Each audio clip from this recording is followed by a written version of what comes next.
Our hen house is a squawking house. Our hen house is their hen house. Our hen house, ooh, it's a funky fresh house. Our hen house is your hen house.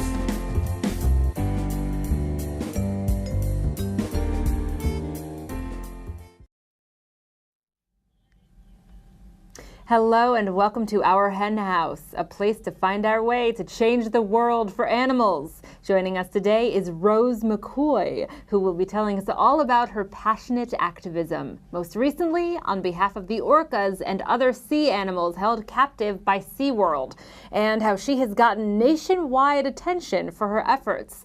Rose, by the way, will be turning 13 this month. Then we are so pleased to be joined by Annie and Dan Shannon, authors of the wildly popular cookbook Betty Goes Vegan, in which they veganize the recipes of none other than Betty Crocker. Unbelievable. Annie and Dan will be giving some advice on veganizing the dessert table at Passover. Macaroons, anyone? Yes, please. Yeah, me too. And they'll also be talking about Easter. Annie and Shannon will, and I love saying their names, Annie and Dan Shannon. It's like Shannon and Dan Annie. I hear they will be giving us a taste of some easy chocolate eggs. I am in. And all vegan chocolate eggs, of course. Obviously, Passover, Easter. There are so many big holidays coming up for a lot of folks. And we're going to chat about what that means for animals. So please pull up some hay. Let's get squawking. Hello, Marianne. Hi, Jasmine. Should I start squawking when I do that? No. Oh, come on, break a girl's heart. No, I don't think. I think enough is enough. Well, you do have a very good crow impression. We're not going there. Well, we might one day. Yeah, maybe one day. Maybe. Yeah. But today, today. Today we're talking bunnies. Oh, I know. We're talking bunnies, and I know that we have met quite a few lovely bunnies. We have. Farm Sanctuary and at other sanctuaries as well. I haven't spent a lot of time with bunnies, but I have met a few. Yeah, well, they're lovely and they are wonderful. Today's discussion of rabbits will, of course, be in honor of Easter, but we'll also be talking about Passover. And unfortunately, Passover doesn't really have an iconic animal, does it? Doesn't. So let's talk about the food instead. Always happy to talk about the food. I know, you are. You wake me up in the middle of the night. Honey, I want to talk about food. No, that's just not true. It's completely accurate. That's not true. It is totally true. But today we're going to talk about Passover food because I grew up celebrating Passover and now my entire family is pretty much vegan. So all of our... Almost. We're working on a few. We're working on that, yeah. Jeremy. But all of our holiday gatherings are totally vegan, and we have come up with some pretty delicious and creative ways of veganizing the Seder plate. Yeah, that's true. The Seder plate is a very important part of Passover, as I've learned. And it's not the meal. It's this gathering of kind of symbolic foods. Yeah, of course. Very important to the tradition. And many of them are vegan just there's matzah, and of course you could get matzah with eggs, but why do that when... No, most matzah doesn't have eggs. I love matzah. Oh, what's your favorite thing to have on it? Peanut butter. Peanut butter, But peanut butter is kind of my favorite thing to have on anything. Yeah. No, I mean, I could eat peanut butter on anything or chocolate on anything. When you put them together, give me my privacy. All right, matzah with peanut butter and chocolate, I think I'm in. Okay, well, but that's not traditional to the Seder plate. But haroset is, of course. Haroset, when you have it without honey, that's what vegan Jews call it. Haroset without honey. You can use agave instead of honey. Yeah. Well, we're not going to go into the whole honey thing. Not yet. Honey is one of those things that, vegans like... right. We don't want to go there yet. We'll go there in they disagree on... Not all vegans feel the same way. And people always want you to talk about honey. But what about the bees? We're going to talk about mammals. Right. Well, we'll go into honey in like episode 9 or 10. We'll give people a moment to kind of take in what they're seeing here. But there's also the shank bone on a Seder plate. Yeah, the shank bone. Now that would be unfortunate. Well, the thing is the scriptures allow you to use a red beet. Really? So, yes, indeed. So why not? I have heard that a lot of people don't use the bone, even regardless of whether they're vegan, because a shank bone. I don't think we grew up using it. And then of course there's horseradish or maror. I love horseradish. And the egg that's on the plate. It symbolizes fertility, so you can use something that looks like an egg, like an avocado or a white an avocado. A white eggplant. You can use Annie Shannon as a symbol of fertility. She's on our TV show later yes, today. As you will notice. And she's pregnant, so she is pregnant. just invite Annie to your Seder. It's fairly noticeable. You don't need an egg. It is silly I mean, the egg is just a symbol of fertility, so just use the symbol of the egg. Right, it's a symbol of the symbol. And of course there's parsley dipped in salt water. So the holidays... That's vegan, though it's not the tastiest part of it. Well, it's symbolic. I like parsley. You do? I think it gets a bad rap, but I shouldn't, I do want to say, though, that holidays as a vegan can be trying for a lot of people. I mean, they can also be wonderful. They can be, but there's always an Aunt Ida. Everyone has an Aunt Ida in their family who's always the one saying, "You're not gonna eat my turkey."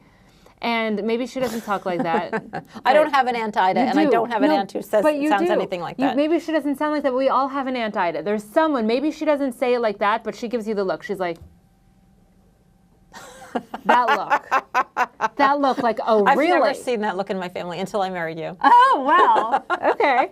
See, the thing is that there's that like kind of tension of the like, oh no, I don't want that, thank you. What are you saying about me and my, what I'm offering to you? So this is... I actually think that there's a shift there too, that people actually are more open to the fact that some of their relatives are vegan. Changing. Because it is changing and it's much more common. And so we have to think of from the host's point of view, like maybe they want to do the right thing. Maybe they do want to provide a meal that is going to please everybody, including their vegan nieces and nephews and brothers and sisters and mothers and grandmothers. So they have quandaries too. Well, we need to be sensitive to. Now, speaking of quandaries, we're talking about the holidays, and we were talking about Passover. But you, of course, grew up with Easter, and let's talk about Easter. Let's talk about Easter because we were just mentioning eggs, and obviously eggs and Easter are often eggs, it's a problem together. And so what did you do when you were a kid? Well, we dyed Easter eggs. I loved dyeing Easter eggs. I have really happy memories of that. It's a really wonderful part of my childhood. I love doing it. Now when I think about it, it seems kind of weird, but I loved buying those little packets of dye, and you mix them with the vinegar, and you dip the eggs in, and it comes in a little kit. It was great. I loved it. And now I just think how sad it is that, because now I know what happens to these hens, and the conditions for egg-laying hens are really horrifying. And, I mean, people buy eggs without even thinking about it, but to buy them to be these silly decorations when what's going on with these hens is just... It's just awful. I think we have some footage of it. The conditions for egg-laying hens is just really sad and atrocious. There's, what blew my mind the most when I learned about the egg industry is that in the egg industry, the boy chicks who are born within this egg industry, there is no use for them. So all of them, no matter what, are killed at birth. but look what happens to the females. Yeah. I mean, it's just horrifying. They live in these horrifying conditions for a couple of years, and then, of course, they don't live long, and they're just churning out these eggs, and it's a night. The egg industry is just a nightmare. However, and it's so weird. Like, why? How did the egg get attached to Easter anyway? How did it? The whole, Easter is kind of a combination of a Christian, which happened a lot. Christian holidays got combined with pagan holidays, and it was a spring holiday of fertility. And of course, the bunny is a symbol of fertility because breeding like bunnies, all of that. And the eggs are always, just as in the Seder plate, it's a symbol of fertility. It is so. Even the name Easter is not a Christian word. It's related to the word estrogen because it has to do with fertility. Because spring is the time of fertility. So.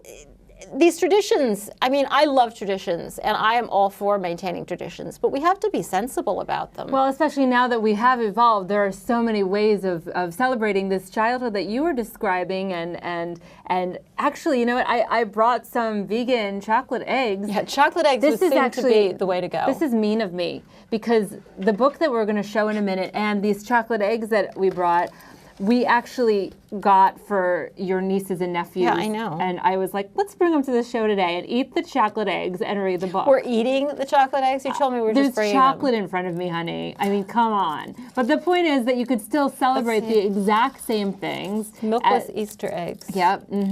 And you don't need to have the oppression while you're at it. You can have dark chocolate. You can also have, there's lots of milk chocolates that are vegan. They just don't use dairy milk. What's up with the hollowness? Oh, that's sad. But other than that, it's delicious. A classic Easter scam. Do you want to try it? Yeah, I'll try. Okay. Now I have chocolate. Now on my talk about this book. Okay, so this While is I a eat book chocolate. that we bought for your nieces That's a and deal. nephews, and it's called "Here Comes the Easter Cat," by Deborah Underwood. And I love this book. Not only do I love that it is available at our local bookstore in Park Slope. We got it on Amazon before we realized that. That was annoying. That was really annoying.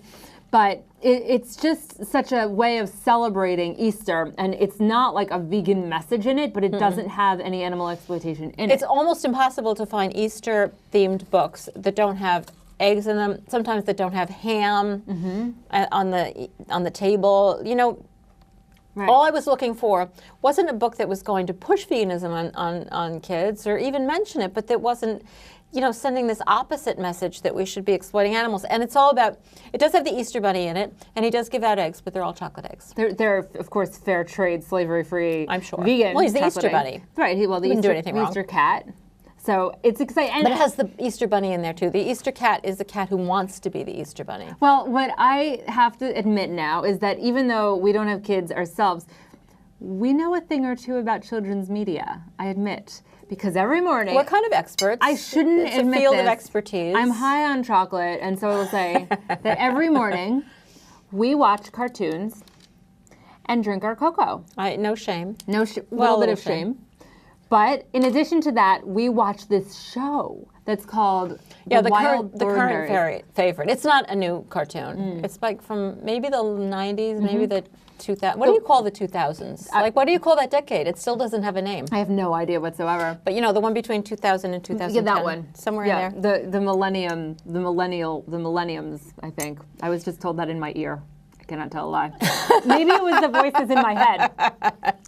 Those pop up every now and then too. But anyway, the Wild Thornberrys has a lot of animal rights messages throughout it. Well, it's about this girl, and she lives with her family, and they drive around the world in this recreational vehicle, and they shoot a nature program, and she actually has the ability to talk to animals. And actually, it's a really good show. I happen to like it a lot. I don't understand people who want to start off their day watching the news. Well, you know, It's like, things are bad enough.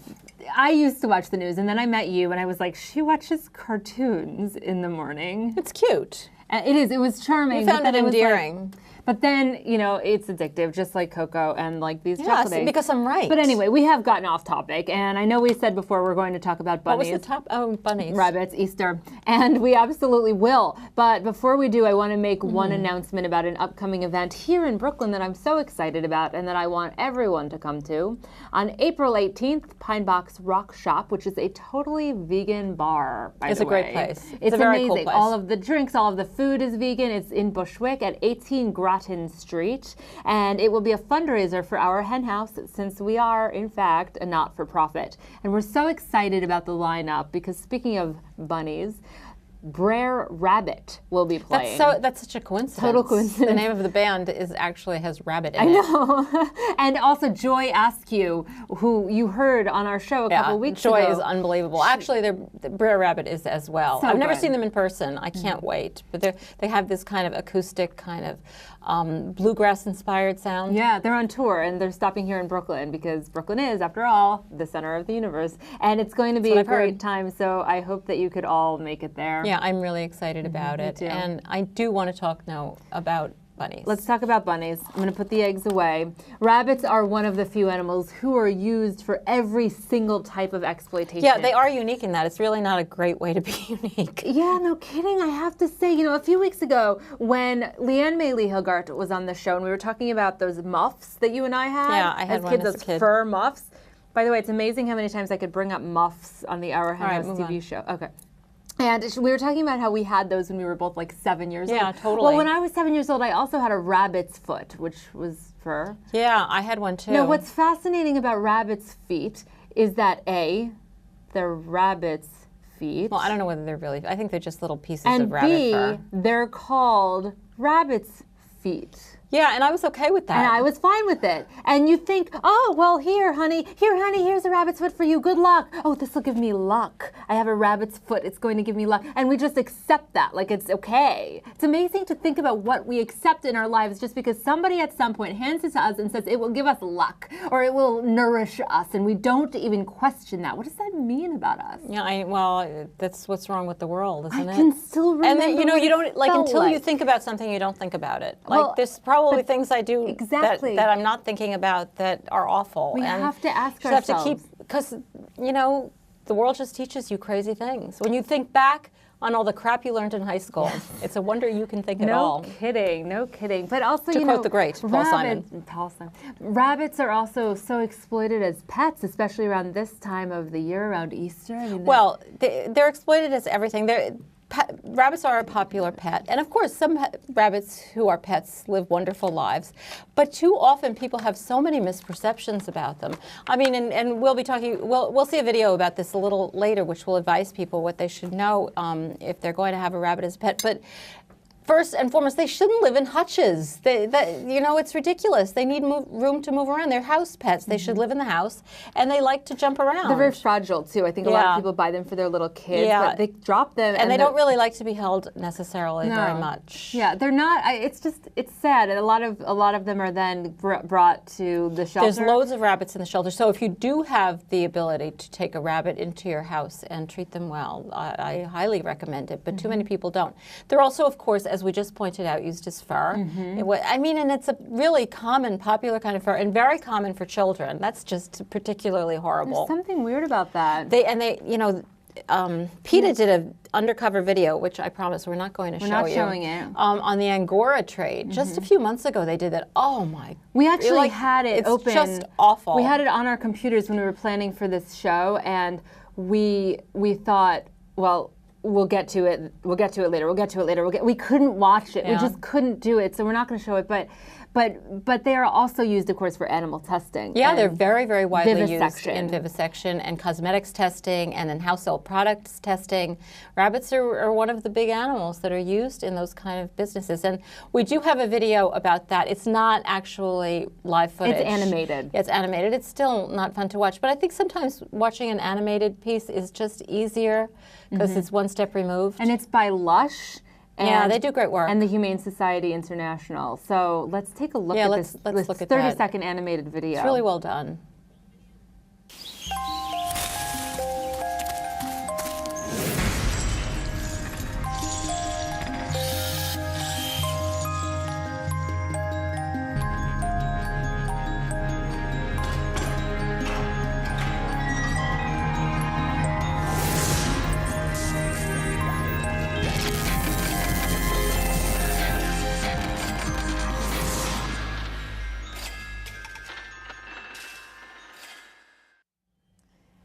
And our first guest today is someone who knows all about what's happening to rabbits and just about every other animal too.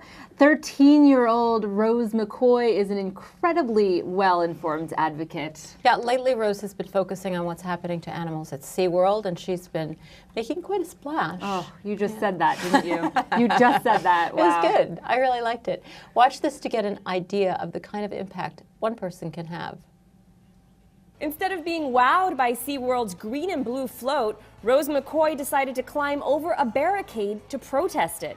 The incident lasted a mere 30 seconds before a New York City police officer escorted her back to her mother. The brief one-girl demonstration took place after a larger protest by PETA, scheduled for yesterday morning, fell apart. Wow, unbelievable. That video, Rose! Welcome to our hen house. Thank you very much, Jasmine and Marianne. We're so excited to have you. You are a famous young woman these days. Was that terrifying? Not really, because it was kind of in the heat of the moment thing, so you're not really paying attention to any fear you have. You're kind of, it's like a spur of the moment where you're just getting out there to show your anger and frustration. So why SeaWorld? Why in particular SeaWorld?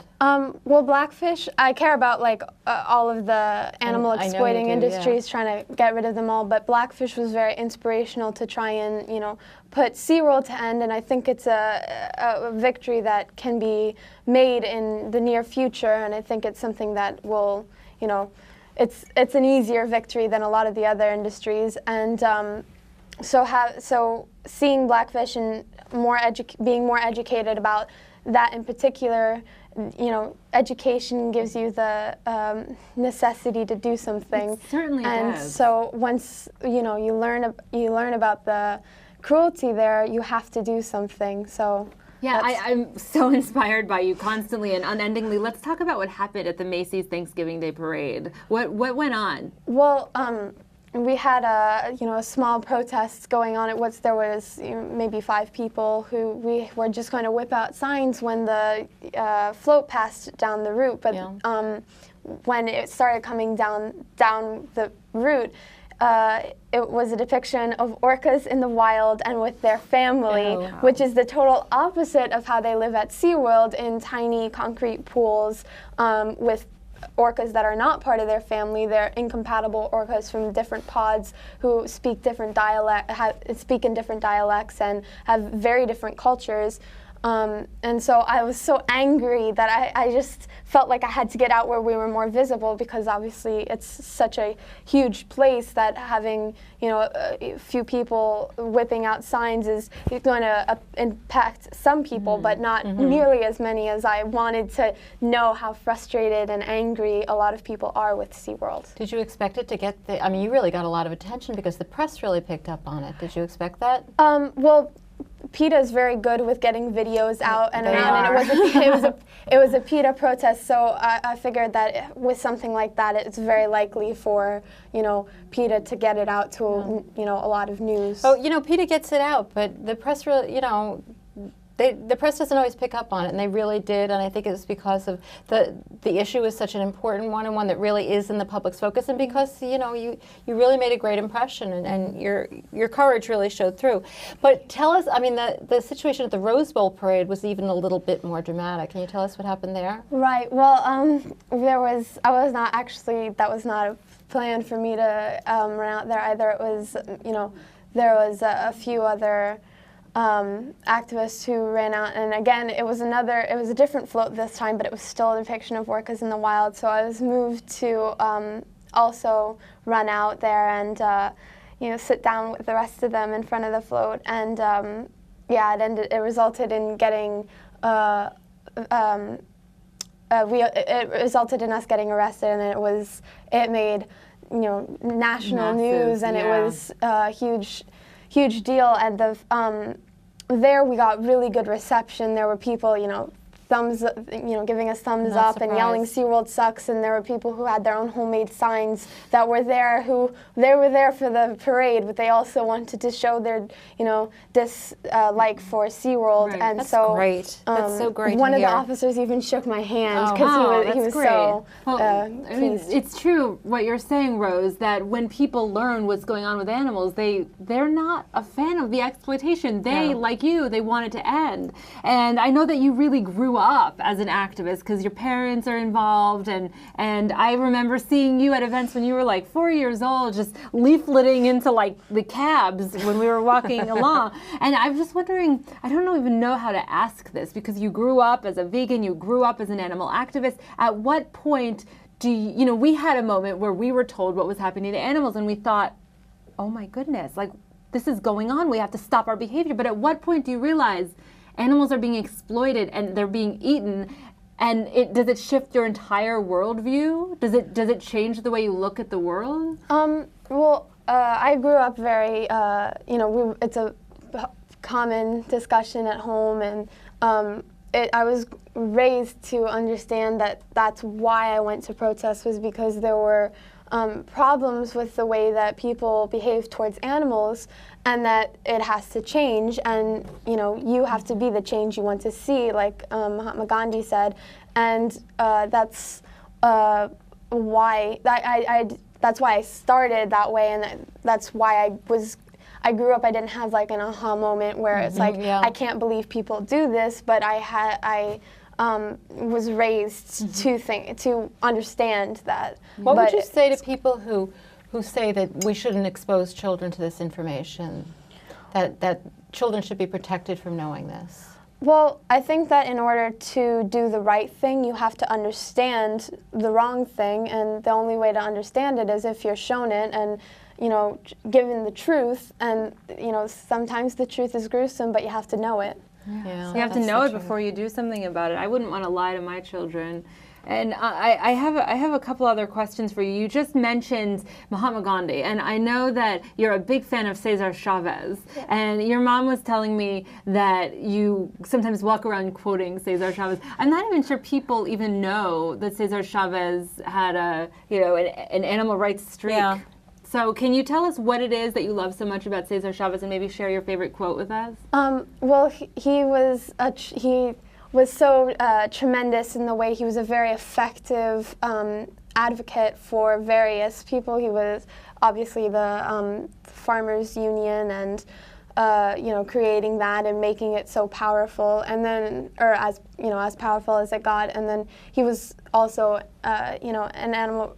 He was vegan for ethical reasons, and I have two quotes actually that I love from him. One is that once social justice has begun, it cannot be reversed, and you cannot uneducate the person who has learned to read.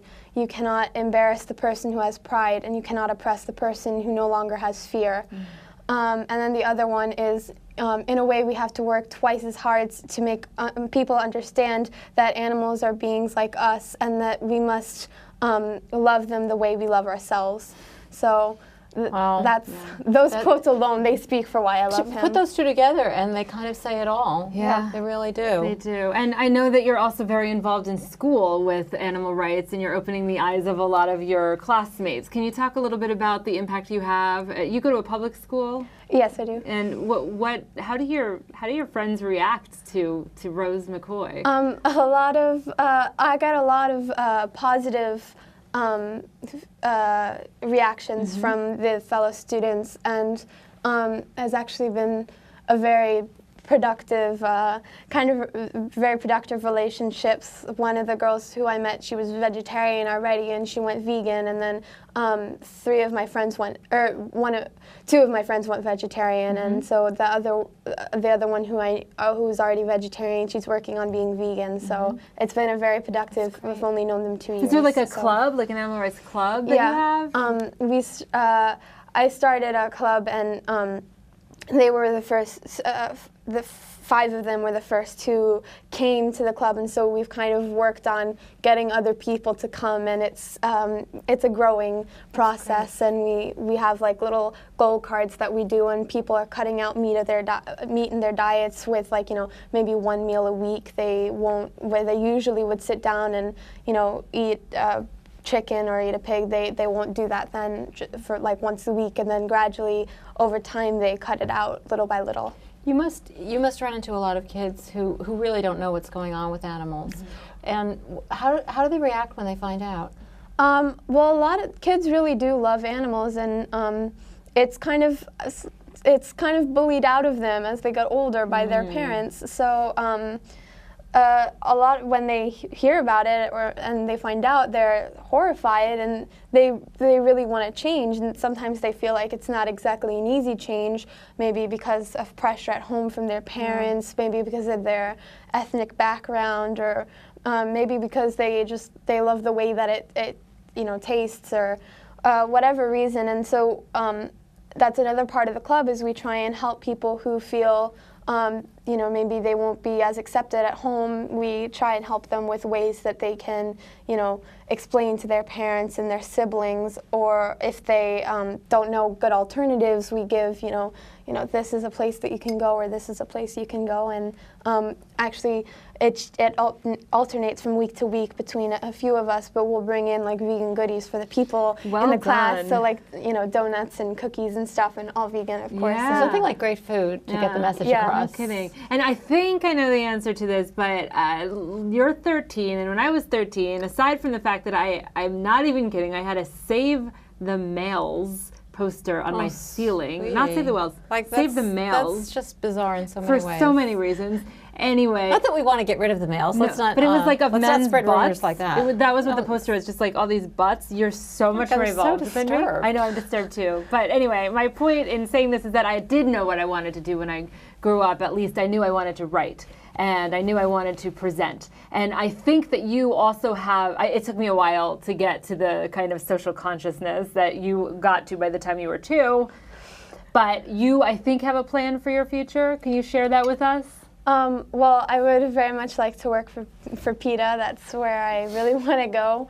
Though I also am interested in, like, maybe if I could be more effective as a lawyer, I'm very interested in that. So maybe I could, help with the legal aspects of animal rights, or, maybe be a food scientist and come up with new great vegan alternatives that will get people. So I want to continue my activism.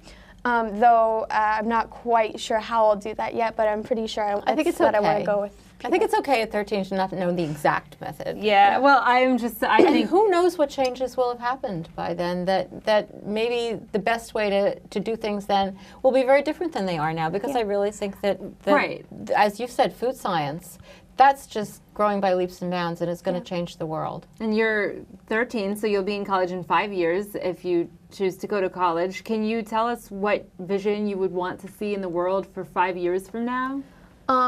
I would definitely not expect to see quite what perfection in my mind right, is. What we want. What I expect to see is definitely, it is, animal rights is definitely growing, and animal exploitation is decreasing by a lot. And so I expect to see that there's an increase of places like, Dunwell Donuts and, the good vegan restaurants or vegan clothes shops, or Moose Shoes, the vegan shoes and belts and all that stuff.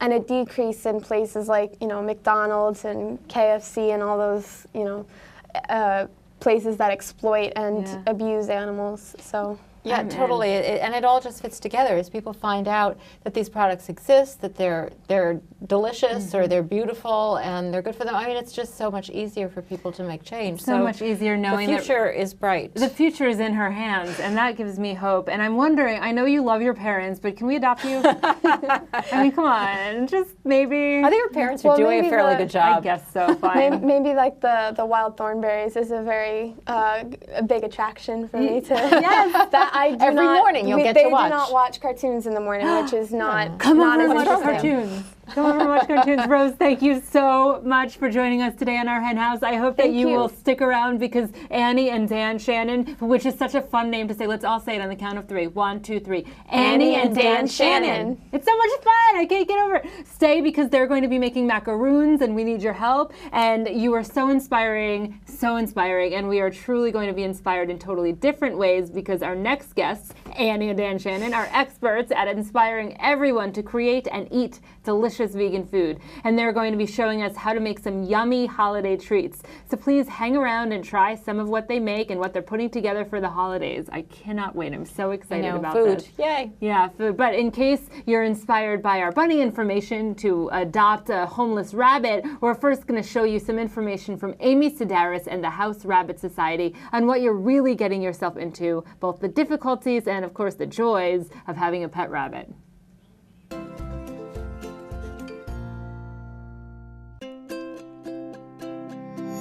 Hi, I'm Amy Sedaris. Did you know that rabbits are the 3rd most relinquished animals in shelters across the United States? Why? Because so many people buy them on impulse without knowing anything about their care. That's what happened to me with my first bunny. Parents often think that rabbits are great low-maintenance starter pets for small children, but nothing could be further from the truth. Rabbits are commitments. Most rabbits don't like to be picked up and carried around, which means they are often better pets for adults than for small children. Did you know that rabbits use litter boxes? Did you know they can live much better and safer lives indoors than out of doors? Many rabbits can live peacefully with domesticated cats and well-behaved dogs. Some even form very strong bonds with these other species.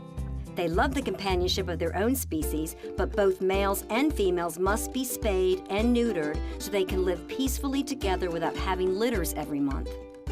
Rabbits need lots of out-of-cage exercise time in a stimulating and rabbit-proofed environment. Rabbits have healthcare needs just like other companion animals, and they need to see specially trained veterinarians. In fact, a well-cared-for rabbit can live 10 years or longer, just as long as many breeds of dogs. Did you know that you can adopt a spayed or neutered rabbit from a rescue group or shelter? I did. That's how I got my second bunny. If you think you're ready to bring some bunny love into your life, visit rabbit.org for more information. Welcome to our Hen House, Annie and Dan. Oh, thank you for having us. We're really excited to be here. We're so excited to have you here, in addition to loving saying your name, which I don't know if you heard. I know. It's a little awkward. We love I'm touched. Yeah, it's like all the sounds. Is that why you married him? Because of the way your name would sound with... Top 10 reason. Yeah. Literally the only reason. I can think of a few other reasons. We love all that you do and all you have done throughout the years to show people how truly delicious veganism can be. And we love the work you do with Meet the Shannons, which we're doing right now. And we love Betty Goes Vegan. So let's talk about Betty Goes Vegan for a minute. This is your cookbook. And let me hear from you about why this book came to be, because I love this story. Oh, well, basically, Dan and I were watching that movie, Julie and Julia. I think many of you guys have seen this movie. It's a pretty popular movie. And if you watch this movie, there's probably a scene that stuck with you, the boiling the lobster scene. The lobster killer scene. And it was one of those things, like we were watching it and they were building it up, where they were like showing how conflicted she was over boiling these lobsters alive. And then it was like set up in this way where she does it and you're supposed to like celebrate the fact she had overcome this fear and she completed her project. Well, we didn't see it like that. No. We saw it as she had overcome her conscience. And like, that's just nothing to celebrate. Yeah, you're not supposed to overcome your conscience. Well, so you took matters into your own hands and you created Betty Goes Vegan. Is this the vegan version of Betty Crocker recipes? Mm-hmm. Yeah, basically what we did is at the time, we were animal rights campaigners and we sat down as campaigners in a methodical way, we were like, what do we want to do with this project? What do we want to say? What would make the world a better place? Mm-hmm. We're going to do our own cook-through project that celebrates a conscience.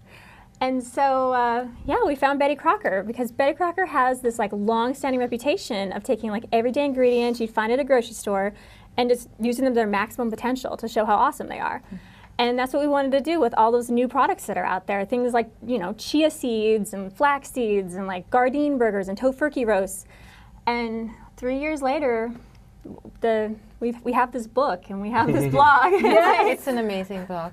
And you really do. You bring in all these foods that people might not be familiar with, but which are great foods and people should learn to be familiar with. And you've allowed Betty Crocker to live on. Yeah. What we want to do is show people that you can still eat the kinds of foods that you grew up with, chicken pot pie or, chicken parmesan or some of those sorts of things, but vegan versions of them, right? And how to use the products you can get in a grocery store to recreate recipes that you might be familiar with. It seems like a natural next step in your activism to bring food out. It's so exciting, and I know we were talking about Easter and Passover today, and I hear that we're going to make some macaroons, and I hear that Rose McCoy really loves macaroons. I do. Well, you're going to help us make some. Yeah. You got to work for it. We're going to put you to work. What are we making today? So basically what we're making today is these are chia seed coconut macaroons. We're using the chia seed to replace the eggs that are typically in a macaroon. We're using 2 tablespoons of chia seeds, and basically what you're going to do is you're going to put them, this is like an immersion blender with a little food processor attachment. Grind up. I want I want one too. It's on the list. That's amazing. Yeah. It's definitely on my mom's list. You can also use a coffee grinder if you don't happen to have one of these around. Chia seeds are a remarkable food because we were saying earlier they could really replace the same thing that happens when you use eggs in recipes. Is that right? Yeah, they work as a binder. They, these ones are actually black as the organic ones, but you can also get the white ones as well. So, our macaroons are a little Dalmatian colored. You can get the snowy white macaroons you knew as a child.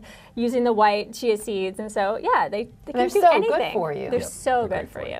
They're like the new wonderkin Really? of the superfood family. We put a little in our smoothies in the morning. So, and I see coconut. What are these macaroons based in? Is it coconut based or? Well, they're macaroons. Yeah. Well, so are all macaroons coconut based? Am I like the French macaroons are like little sandwiches. Thank you. It's not just me. Macaron, yes. We're thinking of the French one. I was thinking of the French ones. No. We're Brooklyn Betty Crocker folks. So we're doing. No we're macaron around here. I honestly didn't even know. Okay, so go on. So we have our chia seeds. We have our chia seeds. The next thing we're going to do is we're going to add 1 can of coconut milk. Now, canned coconut milk, not out of the carton. Yes. Okay. Yeah. Right, it's much richer, right? It's much richer. It has like the full fat content. Yum. Yeah, don't you think that light coconut milk is like completely like bull poop? What's the point? I mean, it's sort of like, isn't it just half water or something? Well, and the thing is, we're trying to replace, like in this recipe, it'd be like a heavy cream, and so you have to like also adjust for the fat. You know, there's lots of things that like when people try to veganize a recipe, they don't take into account that like, you know, you have to add a little bit of oil because there's oil that would come from the meat, or you have to add, you know, coconut milk because it has a little bit of that fat, which is going to make your macaroon chewy. Yeah. So We're looking for a good macaron here. Yeah. exactly. Well, we got one coming. Excellent. All macaroons are good. You can't. Very open-minded. But there are some are better than others. Rose has very low standards. You came to the right place. all right, so we have 1 tablespoon of warm water. That's easy. All right, and then we have 1/3 cup powdered sugar. Oh, I love powdered sugar. I have such memories of French toast with powdered sugar on it when I was a kid. And then this is coconut flour, which is basically really finely ground coconut that's been dehydrated.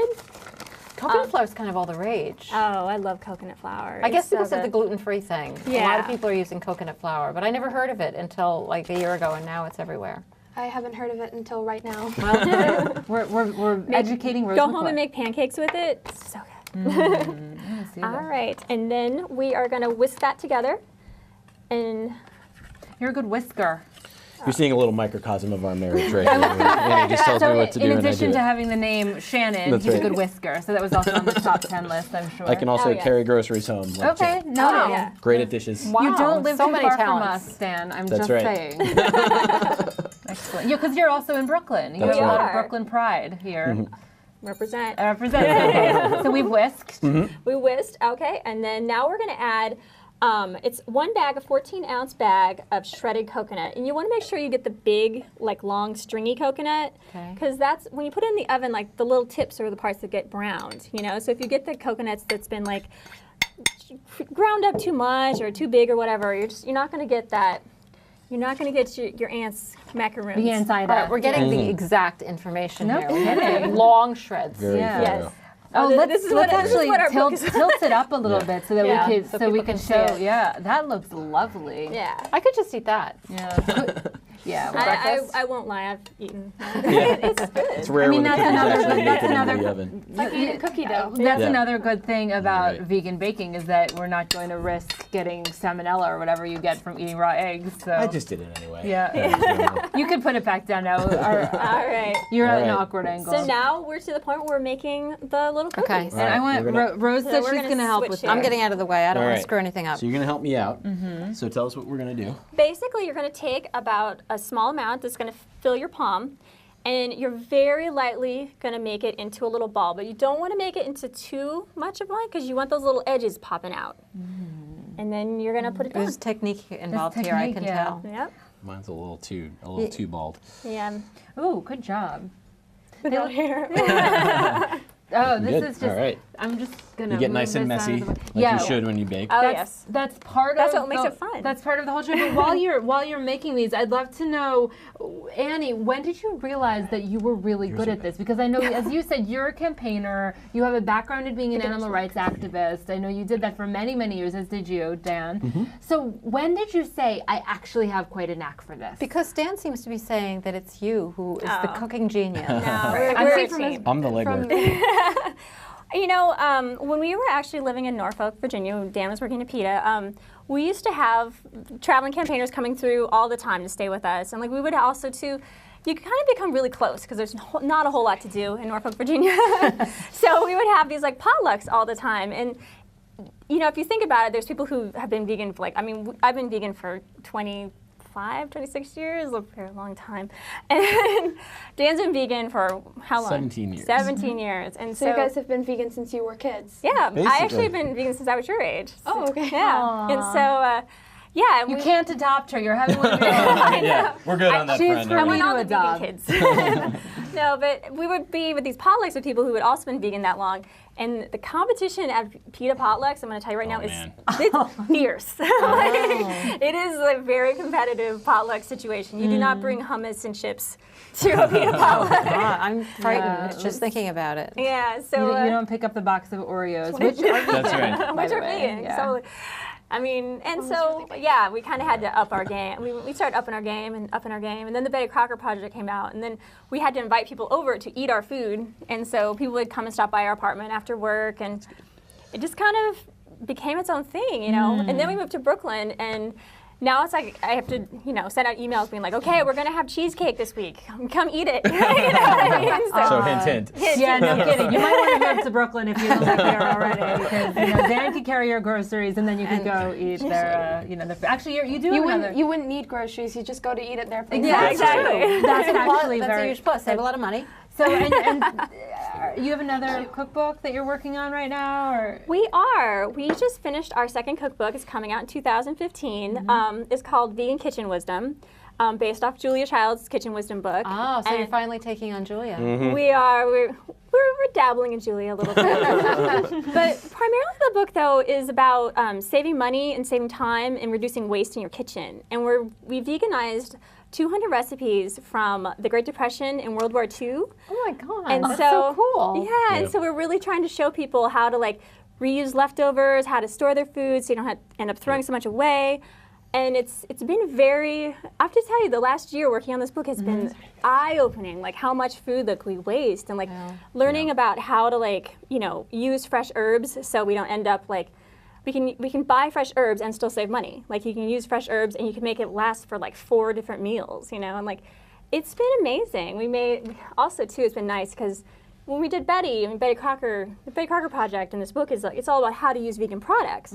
But with this one, we got to do a lot of do-it-yourself products or projects. Oh you know? wow, that's So we have like How to a, make your own seitan. oh yeah, yeah. Now, is this the book that my arm makes a cameo in? It is. Yes, because I have my chicken who escaped a cage here, so that's exciting. I know, you got to hold the Savannah pecan pie. I did, and then I got to try some of the food from it. It's just, you're so great at this. Now, let's talk about how from the magic of TV. How do these We're in go from TV here to time. there? Oh. Here So we go. we have these macaroons here. I love the way they browned. And Rose, you did a very good job baking these, She by earned the it. way. I think our resident macaroon expert should give us a yes. taste test. Excellent. I think I it had totally a lot agree. to do with the fact that it got cooked so fast by the TV. That's right. That's what it was. That was incredible. That's exactly what it was. So Rose, why don't you try the first one? I would be very pleased. Yeah. I mean, it's for the animals after all. Yeah. With the sacrifices we make. How is it? Nothing I wouldn't do, especially this. This is probably my favorite thing to do for animals. I'm in All right, that well, camp I with have you. to try. Yeah, So, I'm doing Oh, it I too. think How you're long? gonna How long did we bake those to turn them into these? About 20 minutes. Oh So wow, You remember when that's that nothing. happened. right. These are outstanding. Do you love them? my Oh, God. so glad. Amazing. Completely Oh amazing. my God. Yeah. We were talking earlier about the holidays, and do you have any tips for people who might have conflicting feelings about going to their Aunt Ida's Passover Seder or their Uncle Frank's Easter get-together where animal exploitation products might be part of the meal? You know, it's funny. I think a lot of people kind of don't realize, like, all you really have to do is like send a quick email or like talk to your aunt about like mentioning that, like, you know, maybe it'd mean something to you if she used vegetable shortening in the pies this year rather than like using vegetable shortening, rather than using, you know, animal-based products. And so many Aunt Marie's and Aunt, you know, my Aunt Jenny and all that stuff. They get so excited about like being able to like make this new thing for you. Yeah. You Yeah, know? people who love to cook love a challenge. And it's They surprising do. how many like traditional family recipes can just be like really easily transitioned or even don't need to at all. Like my Aunt Marie is my Aunt Ida. She Okay. doesn't talk like that. She talks different. I did not, Marie. She's from Boston, so it's a little We bit. all do. But her traditional wine cookie recipe, which is basically just like flour and sugar and white wine, that's vegan. And she kind of she just didn't really realize at first. She was like, oh, he's never going to be able to eat my wine cookies again until I explained to her. And now whenever we show up, she's got like 8 batches of wine cookies. And she's like, well, I'm still only going to eat like, I mean, whatever, I'll eat like 12. But I'm not going to eat 8 batches of them. I think it's such a good point. Sorry. Well, I think all you'd have to do is bring these macaroons, and then your Aunt Ida would be too distracted because she's stuffing her face with them because they're so delicious. And they take like a half an hour tops to make, and so it's one of those things where if you're going over to someone's house and you're not sure if they're going to have something, you can always just like make something like this like a half an hour. You can stop at Annie and Dan's in Brooklyn and see what they've got cooking. But it is such a good point that like tell people. Like it's kind of like running a campaign. Like first ask before you mount the huge campaign. Maybe people will be absolutely fine with it. We shouldn't like assume that everybody's going to be negative. And a lot of people are really excited about just a new challenge, right? It's like, okay, well now I can think about a new recipe or something new. Now my Aunt Marie makes these. She always does like fried eggplant. They usually have cheese on them, and now she just does them without cheese. And so we have a nice meal of those and some pasta. And the thing is like a lot of people, we get a lot of emails from people being like, well, these products aren't available in where I live.